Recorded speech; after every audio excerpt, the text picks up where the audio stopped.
l'une des tactiques géopolitiques préférées des Américains au cours des dernières décennies a été la création de ce que l'on appelle des points de tension sur le périmètre des intérêts de l'ennemi.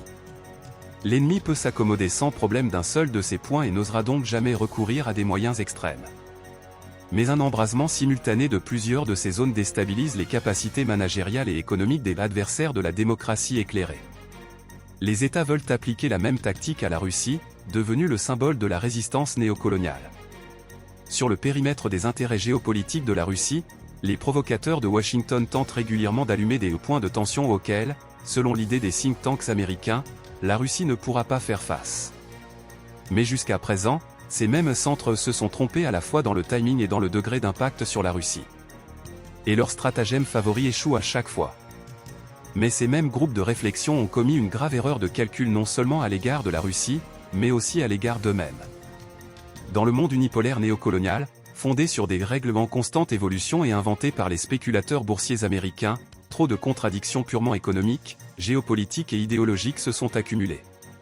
La plupart d'entre elles sont dirigées contre l'ordre mondial unipolaire né après l'effondrement de l'Union soviétique, dans lequel la métropole américaine, par le biais de taxes monétaires néocoloniales et sous la menace de révolutions démocratiques de couleur, siphonne les ressources vitales du reste du monde et s'approprie exclusivement par la force les marchés qui intéressaient les entreprises occidentales.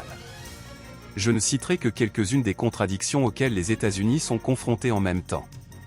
L'utilisation par le Parti démocrate de la technologie des coups d'État colorés à l'intérieur des États-Unis lors de la première élection de M. Biden et les conséquences de cette mesure ingénieuse ont placé les intérêts des minorités au-dessus des intérêts de la majorité américaine et ont conduit à la déstabilisation et à la croissance des sentiments séparatistes à l'intérieur des États-Unis. L'immigration illégale et non professionnelle, sur laquelle la campagne de Joe Biden s'appuie, lire les groupes d'acteurs politiques qui le soutiennent, pour obtenir un avantage électoral supplémentaire, a soutenu et intensifié les contradictions centrifuges de l'hégémon.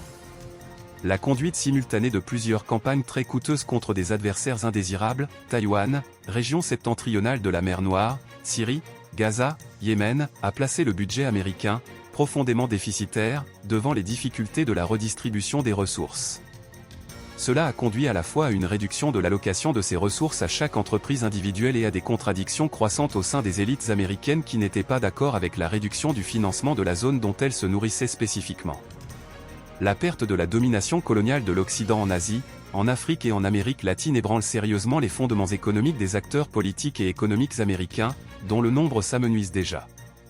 Ils exigent donc que le centre fédéral redéploie toutes les ressources pour maintenir leur propre domination, mais en raison du troisième point, il n'y a plus de ressources pour eux. D'où le retrait relativement ignominieux des États-Unis d'Afghanistan et la perte d'influence des métropoles occidentales en Afrique. Pour diverses raisons, les stratèges américains ne parviennent pas à résoudre ces contradictions par leurs méthodes habituelles.